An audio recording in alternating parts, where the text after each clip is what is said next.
Welcome back, everybody, to Music Talk. That's Mike. And that's Dave over there. Yep. No, wrong. No, you're right. There you The go. other way. There you go. No, I Either got way, I'm somewhere. you. That's Dave. So Stand up. this week we had the pleasure of doing one of my favorite bands, modern bands. And I've had this for a couple weeks. We've had it. I got to see him in concert recently. So I'm really stoked about that. And it is Rival Sons, Darkfighter. And I love this album cover, dude. And if you look real close, and I want to say there's probably something that there's shapes in that face of that tiger. I don't know. Might have to do a mushroom or something. I don't know. But you'll probably start to see stuff in it, right? So when you open it up, it's got like a building, like he's walking down a back street, dark street or something. But it's pretty cool. I like the green on black. I think that's a good feature. On the inside here, we got the band. There you go. Jay's looking a little crazy there with his hair. Look at that. Look at how he looks there. That's crazy. Then you got all the words, black and white. They just kind of run together. So it's a little tricky, a little bit, but they're easy to read. Another picture of the band and the rest of the words. And another picture of the band. And all the thank yous and stuff. You got all the lyrics, you know, all the typical. Then you got this. This is what the CD looks like. All right. Cool. And then the back of the cover just shows the tracks and the building again that we already seen. So, you know, I've talked about this band. We've talked about them for a couple of years, maybe 3 years now. And, you know, it was one of the finds that it's like, man, why aren't these guys more famous, right? These guys should be huge right now. And I still don't understand it, but I found out a little bit after the past year when we did Feral Roots. We did the review on that, and I started digging into them more. Now I actually have all their albums because they're just that daggum good, right? Yeah. But I found out though that they actually own all their stuff. They're not owned by a record company. Right. They own all their songs. They own all the rights to their songs. They do all their promoting themselves. So it's all them. That's why I don't think they're as promoted as some bands are. You know, they should be bigger. They're a really great band. If you don't know who they are, you got to go check them out. I mean, they're, to me, one of the best bands going right now. And this album is fantastic. It took a little bit to get to it. They started releasing a couple of songs off of it. Nobody Wants to Die come out, you know, and I started hearing it. And then there was another one. I believe it was Bird in the Hand. And that takes a different approach. And I'm like, I don't know if I'm going to like this one, man, just by hearing the singles they were releasing. Then when I got the record, I was like, this is a really good record. You know, there's only 8 songs, which I love because it's not too long. I mean, it's only 40 minutes. And I mean, every song on here to me is a good song. Great song, some of them, but there's not a bad song on this record, in my opinion. Right. And, you know, when I went and saw them in concert, it was really cool because I mean, we were right up front. You know, you get to see Scott. And one thing I want to say about Scott Holiday, the guitar player, is the best thing about it is he plays so many guitars, right? He's always changing guitars, and that's great for somebody who likes to buy guitars because it just proves the point that you need more guitars. You just can't have enough, right? Because everything's it does different stuff, you know. On this record, he's playing some baritone guitars. He's playing different tunings. I mean, you're doing baritone guitar with an A to A. You're doing C to C tunings. You're doing drop Ds. You're doing all these open tunings, and he's playing double necks and Gretches and flying A. He's got a Gibson flying A, I think it is, or something. I don't know who makes it. And you got to remember the words to the songs too. Yeah. Well, Scott don't really have to do that. He's just playing, right? Yeah. But you know, think about it.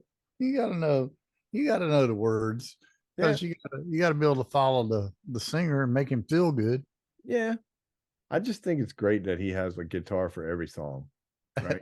You know, I mean, we played 30 songs. I have 30 guitars, you know, I just love that, you know, and, you know, I was listening to some of the talk by him, and he's talking about how he's going to a little bit more digital than he used to, because he used to have a lot of analog stuff. And then he started doing a lot of flying here for a show, flying there for a show. He had to start reducing everything down. And now he's got this digital stuff that he's using. And I think you hear that a little bit on this record, because his sound is definitely a little bit different than the last one for sure. Yeah. You know, and he's making a progression, even though it's still the same Scott Holiday sound, right? You know, because no matter what he Well, uses, it's going to be him. well, I'll So tell you this. I've been seeing a lot here lately on YouTube. They've been digging back and going to this Line 6 uh, guitar pod. They yeah, keep talking about how great it sounds. And I guess Behringer did a knockoff that's called, I've heard called, that they did called one. a Yeah, VM3 or something like that. And there's a lot of video on YouTube about that too. And they swear up and down by these pods. They say they hands down beat the new stuff that's coming out the door altogether. and You it's know? small, it's compact. You don't have to carry a whole lot of stuff, you know. Right. So I think, I mean, to me, Scott Holiday, he's one of those guys where he just knows how to write great riffs, right? Yep. So, and they're familiar enough that you think you've heard it before, and you have probably, but he knows how to change it up to where it's his, right? Yep. And that just makes great songs. You got Jay Buchanan singing his butt off on this record, like he always does. Oh yeah. Just love him. The drummer Mike Miley, the dude is just incredible, right? Mhm. You got Dave Bestie on bass. You got Todd on keys. He does not a lot in here. I mean, there's a lot of stuff. I guess he's probably more than you really hear, because he's probably doing a lot of background stuff. But it's not Mhm. very prominent. I mean, it's basically just the four guys. You know, Even though it starts out with a keyboard. The first song's quite keyboard oriented, but rest of it, I mean, there's some in there, but not too much. You got Dave Cobb doing the producing again. Doing what Dave does. And it's just, to me, it's a great record, right off the bat. I mean, it just kicks you in the face. The first song, and we'll go ahead and go through these real quick. This won't take long because there's only 8 songs. So you got Mirrors. And to me, it's a classic, typical Rival Son sound, right? This is Rival Son. Kind of starts out with the organ, remind me a little bit of Your Time Is Gonna Come from Zeppelin a little bit. Has Yeah. that Well, sound. to me, it was very experimental sounding, because it wasn't a lot of traditional sounds that you're used to hearing from a rock band per se. Yeah. And it was kind of like outside the box a little bit, but Yeah. very, very much within the realm of, yeah, I can see that happening. It's crazy. It's the riff. It's got that riff where he does that dun dun dun dun, and you can Right, hear that right. that hi hat, right? And it's Yep. so unorthodox that Mike can keep that hi hat on there. It's weird when you listen to it. Like, dang. Then they go into that little breakdown. That's definitely a Zeppelin little breakdown with the acoustic. You Yep. know, and I mean, it's great chorus. Got a great solo. Everything about this song. I love the words on it. It's just a great opener, and I'm like, this is what I was wanting to hear Yep. when I bought it. I'm like, this is Rival Sons, right? Yep. I just think it's great. Then we get to number 2, Nobody Wants to Die. And to me, I've always said to you about Rival Sons records that their third song always seemed like the drummer had a part in it, because all of the third songs on just about every one of the records has a heavy drum thing, and you're like, man, he's like this. They told him to just go off on this one, right? Well, the second song has that in it to me, and I was like, man, they should have put this one third. It would have followed that pattern that they've done in the past. Even though they probably don't do it on purpose, it might just be me. I just always feel like the third song is the drummer's song, but this time it's second, because he just rips it up in this song. You know, Starts out with a little rockabilly rhythm, and then they're doing these layered guitar parts that reminded me a little bit of Brian May from Queen. You know, the way Yeah. he layers his sounds. You know, Yeah. Yep. then you get the drum break there, and then the bass run into the solo, and the rhythm section behind the solo is fantastic.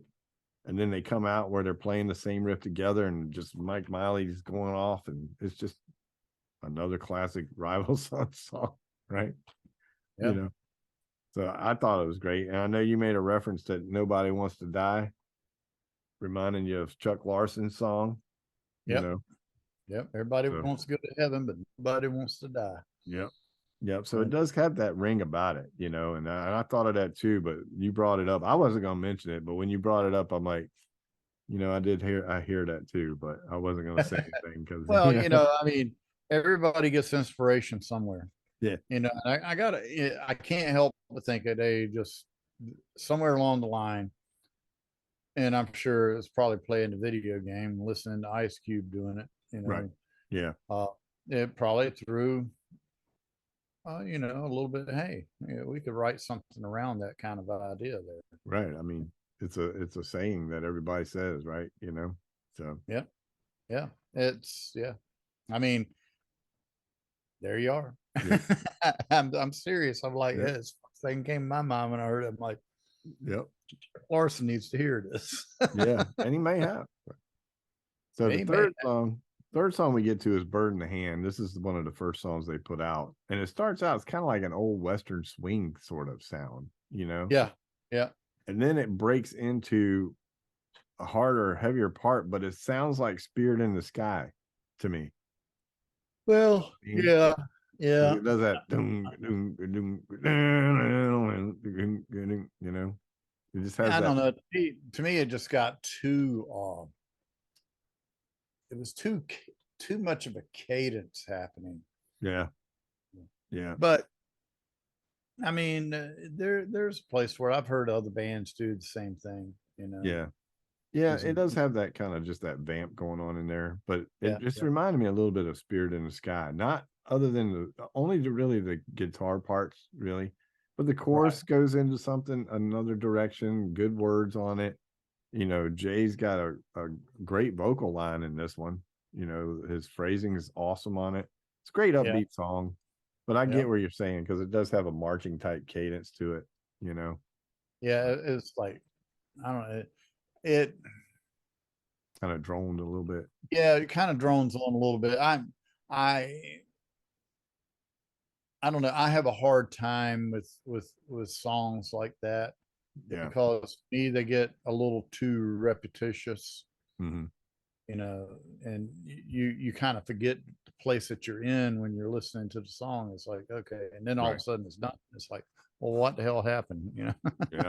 Yeah. Okay, And but then we get to number 4, Bright Light.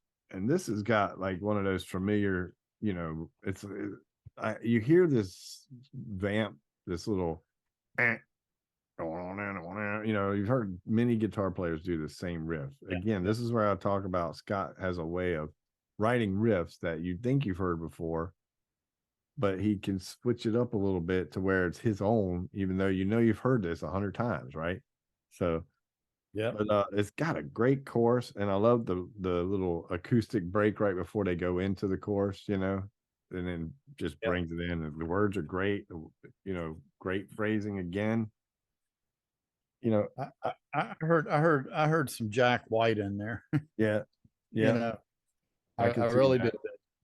did. It Yeah, it uh it touched a little bit on the older Jack White stuff. And I mean, hey, more power to them. right. Yeah. So then we get to number 5. This is Rapture, and this one, when I first heard this one come out as a single, I was like, this is a great song, right? Starts out in a 5/4 time, you know, and then it's got these backups that are weird in a way.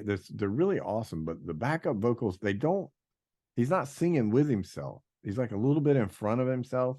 And when you're listening to it, like you got to listen real close to it because you kind of miss what's going on there. But it's really cool backup that he's doing with himself. And, Right, right. I just thought it was cool. And then they go to the solo part, and it reminds me of like the Beatles, the end song, in the end. There's a part in there where they go into it. It sounds just like something that George Harrison would do, you know? Uh, And I was like, man, that sounds just like the Beatles, you know? mhm. But his vocals on this, he really belts this one out at the end. This Uh, is like one of your he blows his voice out type songs because he just lets it rip so much, man, you know? yeah, But I it's, noticed that. I noticed that in a lot of the songs on here, they would start out kind of melancholy, kind of, you know, yeah, going for it, and then about the time you're supposed to transpose into that next verse, yeah. wow! It's just slams you right in the face, Oh right? yeah, it's like, Yeah, oh my God, man. yeah, yep. And then number 6 to me, probably my favorite song on the record. This is Guillotine.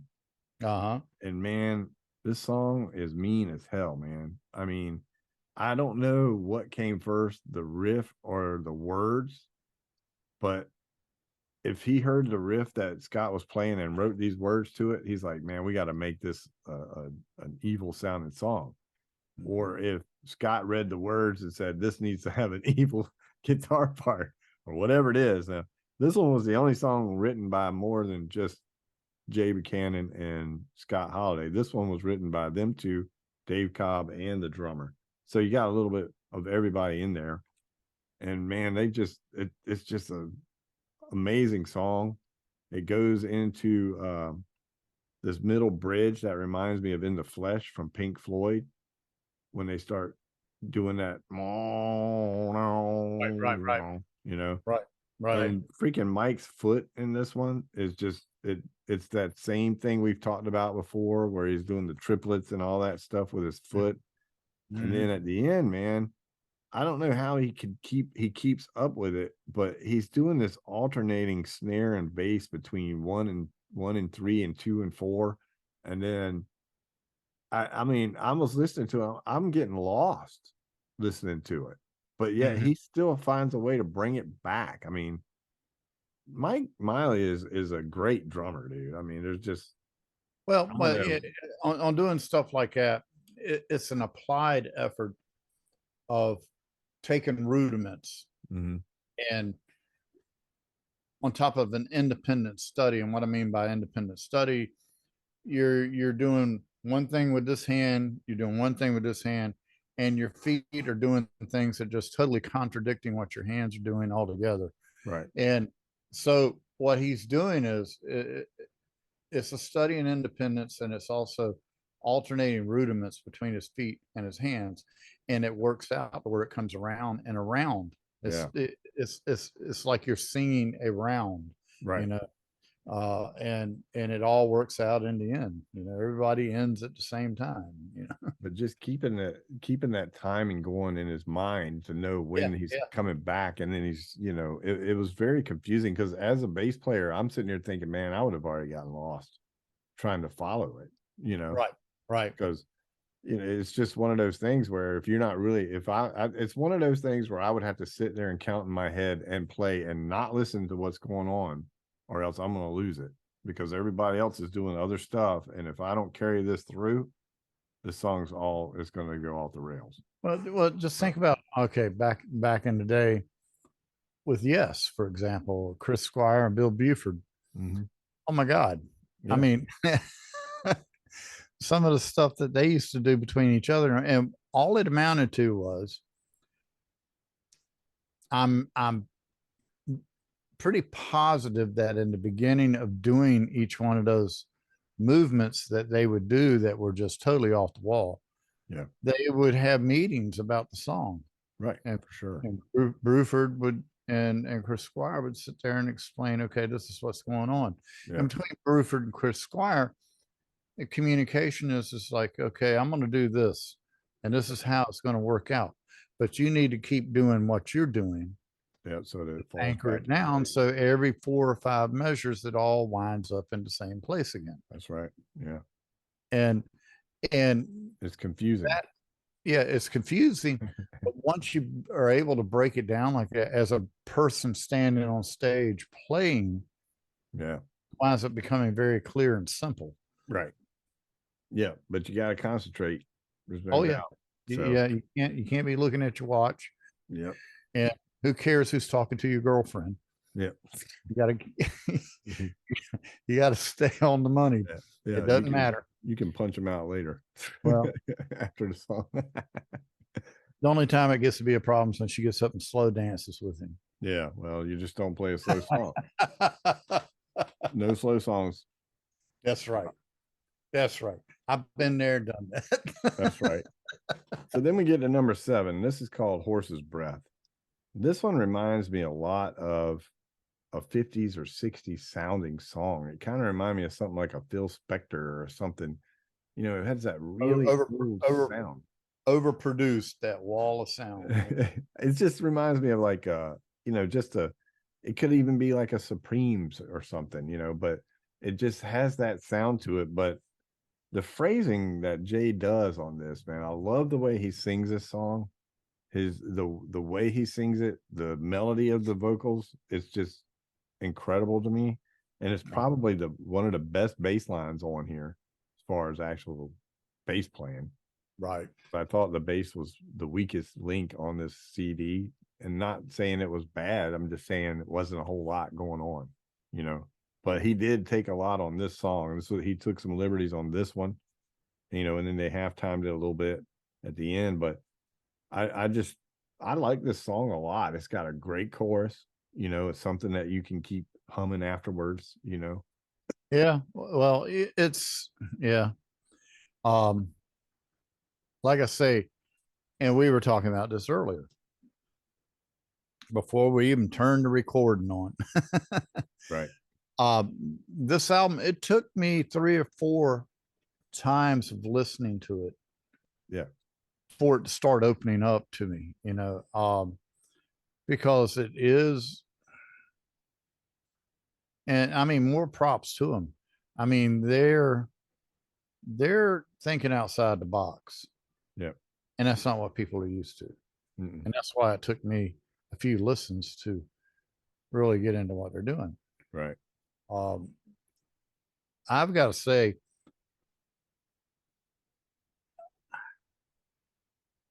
there's not a whole lot about the album I don't like. I mean, in the very beginning, I was picking it apart, Yeah. but then as I started letting it play, it's like, no, it's making more sense to me now. Right. And that's 90% of the game. Right. You pique somebody's interest and you keep them coming back. That's right. And then they realize they really do like liver sandwiches. No, we don't. No, they don't. Never. So Well, we'll I'm do just the saying. I'm we'll, just saying. we'll do the last song here real quick. Liver sandwiches. I'll never go to that dark side. Which is number 8 happens to be called the Dark Side. And this one, I know you were talking about earlier, it sounded like they were clipping when it first comes on. I mean, it's like real heavy intro, right? Yep. Then it drops and you get this vocal from Jay that's very out front. And it reminds me a little bit of Turn the Page. The way you were getting the background, you had the bass kind of rolling a little bit, some guitar coming in and out. It doesn't sound like Turn the Page. It just reminds me of how that was built. That same approach. Yeah. Right. And I was listening to it going, man, it definitely has that. But this is a very dynamic song because it takes you all the way down, brings you up, drops off again. And I mean, it's a great way to end it. And it reminds me of how they ended some of their earlier albums. Like, you know, you had Manifest was a couple albums back that it had this same kind of darkness rolling through here at the end. I think this is probably the longest song on the record too, if I'm not mistaken. And it takes this break at the end, which is, you know, really cool. I just thought it was a neat song. It just totally reminded me of Turn the Page for some reason. I don't know why. It just gave me that hint of Turn the Page, but doesn't really sound like a Bob Seger song. Don't get me wrong. It just followed that pattern to me. Yeah. But Well, I didn't think of it in those terms. What I was thinking of when the song first, when it first comes on, I'm telling you, I was worried that I was overdriving my system. Yeah. And I realized, no, it wasn't my system. It was the way they recorded it. Right. And then when it backed down, it got to where,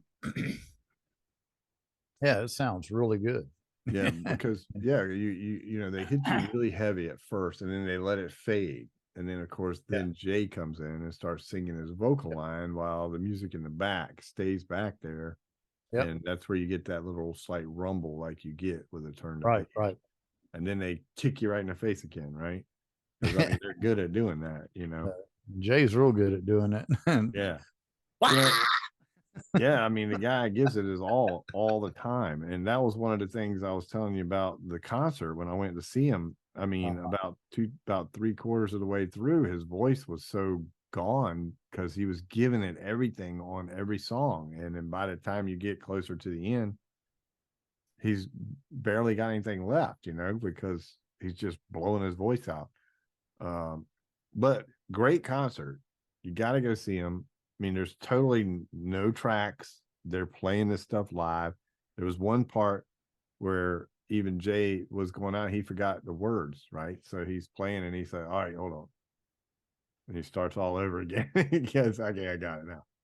There you go. But There you go. Yeah. you know, the drummer, Mike Miley, very animated dude. I mean, he's into the crowd. He's actually making the crowd play with him. Yeah. It was Yeah. fantastic. Scott Holiday is a guitar master.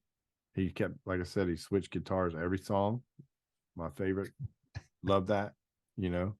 And you watching him play songs, especially watching him play Guillotine live and some of the chord progressions that he's going through, and he's switching from guitar, double necks, and the guy's is a unbelievable guitar player. And I mean, I just wish more people knew who these guys were because man, they are just fantastic. Yeah.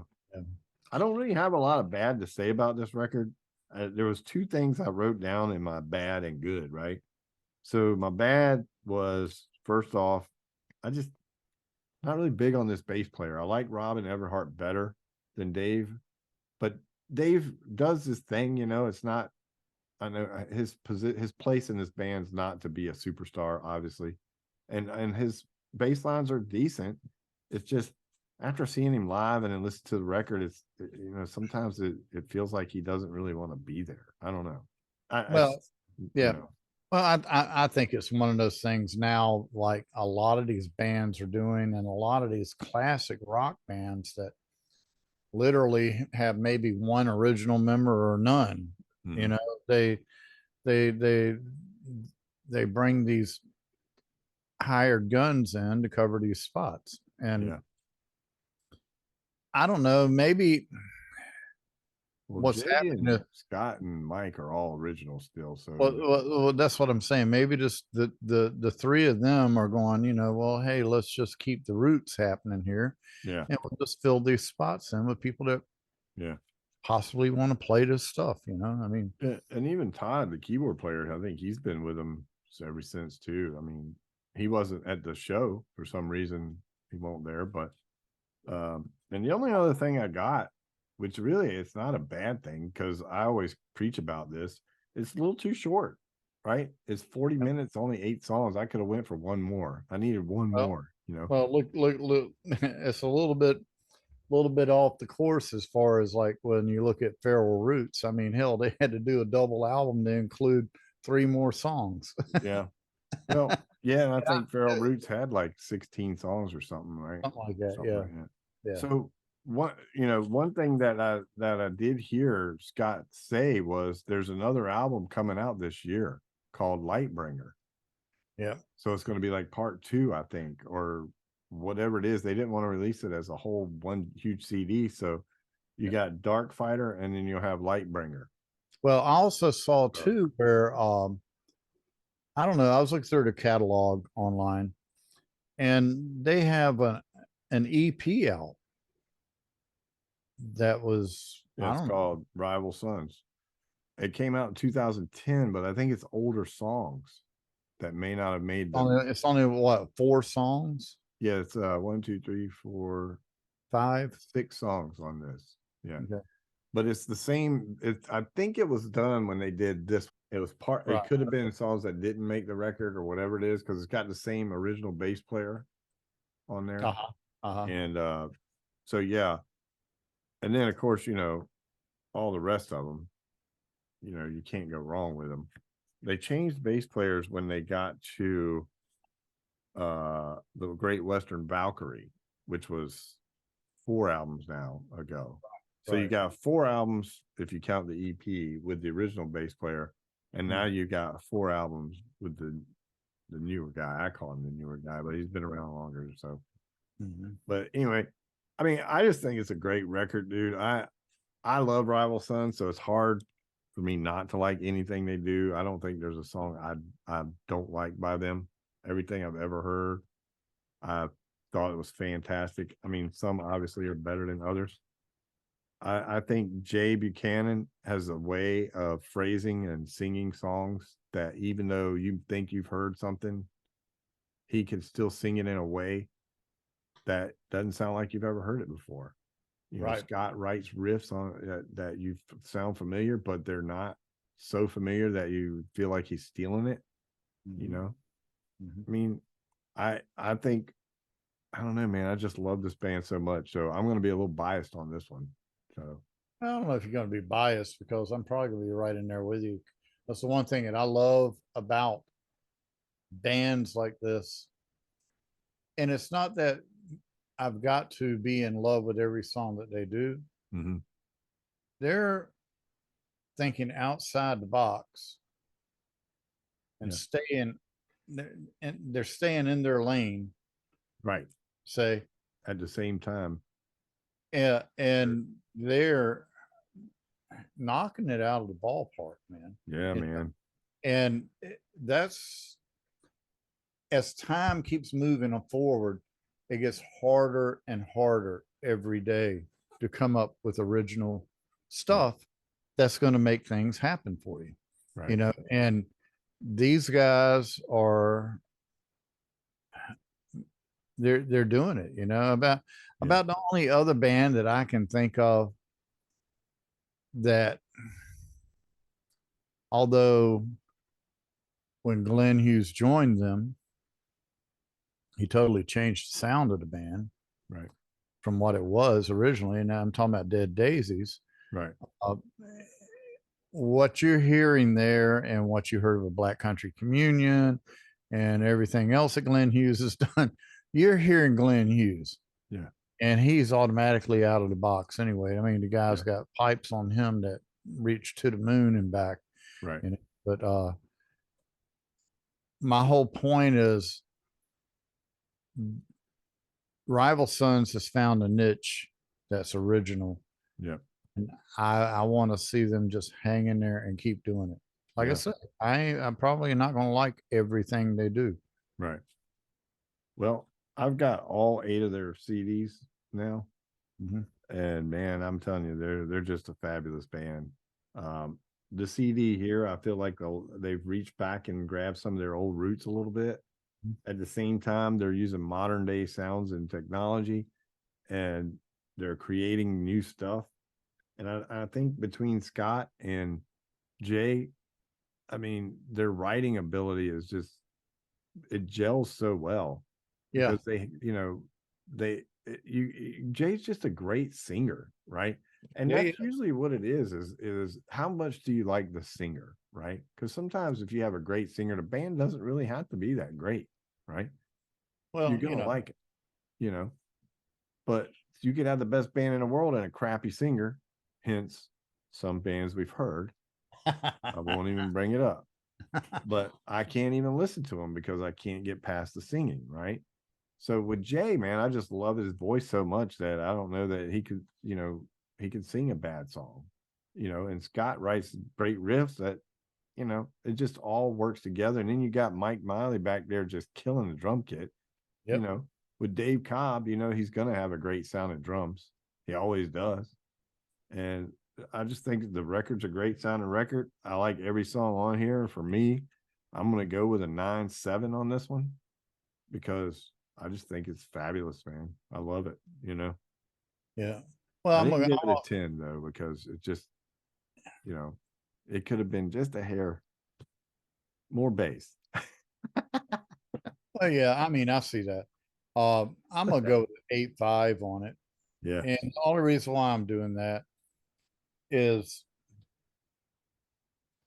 and I'm being a little bit biased on this, is I was real used to hearing the Feral Roots album, Mhm. and also to their Kennedy Honors show for Black Sabbath. Yeah. I remember what they did with that. Yeah. And I'm hearing this, and I'm Yeah. like, I'm hearing a lot of inflections of Zeppelin, Jack White, some Pink Floyd. Uh, there were a lot of inflections of a lot of different attitudes, Right. but all I got to say is I just want them to keep it up because it's still very fresh sounding. Yep. Took me a few listens for the door to open on this album, and matter of fact, I need to keep listening to it, and I may change my mind and up my rating down the road. But right Yeah. now, I'm gonna go with an 8.5 on it. And I totally agree with you too, because the first couple times I heard the singles, it took me a while. I'm like, I don't know if I'm gonna like this, man. And then Yeah, I put the CD in and went, started out with Mirrors and went straight through, and I'm like, man, it's I'm starting to like it more.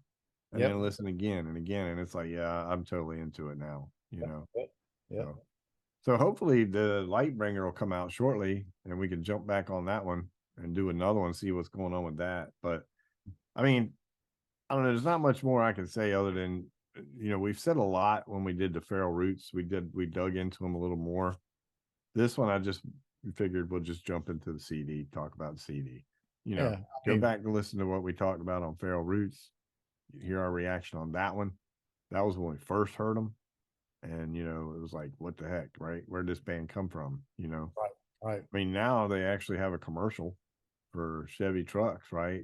You can hear them on they're getting that, but that was from an album that was like their second or third album. That was from a long time ago. So At least it's GM. It's not yeah, yeah. fix or repair daily. Not that we wouldn't take a Ford sponsor if y'all wanted us to. It's Right. fine. Ford, I love you. Yeah, exactly. Chrysler, you're welcome. Come on Yeah, in. yeah, yeah. Yeah, we're not too biased if you want to sponsor us, but anyway. All right, well, we'll wrap it up, man. I thought it was a great record. Rival Sons, Darkfighter. I wish more people would get out there and dig it, because I mean, the concert I saw, it was very small venue, not very many people, man. I just wish people knew who they were. So I gave it a 9.7. Mike gave it an 8.5. You guys just got to go check these guys out, man. I'm telling you, Yeah. live, they're great. They sound just as good live as they do on record. Yeah. Um, I just don't know what more I could say to get people to listen to them. I've turned more people on to this band than I know. They're probably one band I push on people more than anybody. You know, Yeah. I've been doing that with Rival Sons and Dirty Honey. Dirty Honey too. Yep. Yeah, Which Dirty they Honey. need to come on back up and give us something, man. Shoot.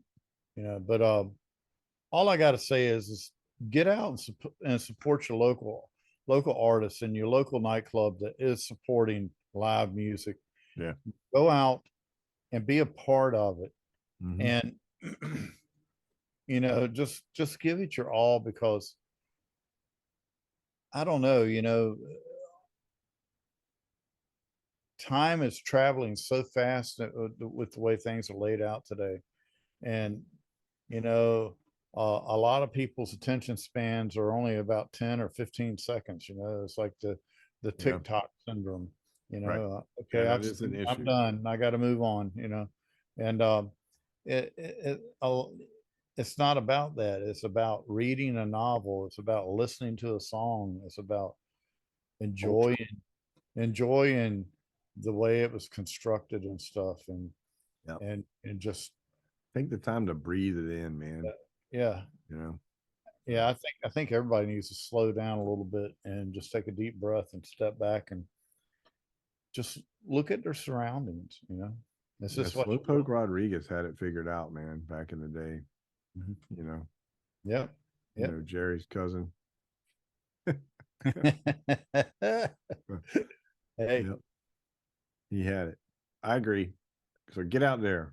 And even if it ain't just local bands, go see your favorite band. Get out Yeah, there and start getting in it again, man. yeah, A lot of the smaller venues are bringing big name bands now. And, you can go to a good show for 30, $40 now, yeah. you know, a It's great show. So, yeah, yes, go for it. And I mean, just support the arts in yep. general. Just support them Yeah, I because have a video I'm going to post that I recorded at the Rival Sons show, and I just haven't got off my butt to do it yet. But I'll be posting that on here too. It's a live one with one of their songs. So, all right, well, we'll leave it at that, man. Um, Rival Sons, go check them out. yep, Until next time, y'all stay safe. that's right. And peace out. Listen to the music. Listen to it Live.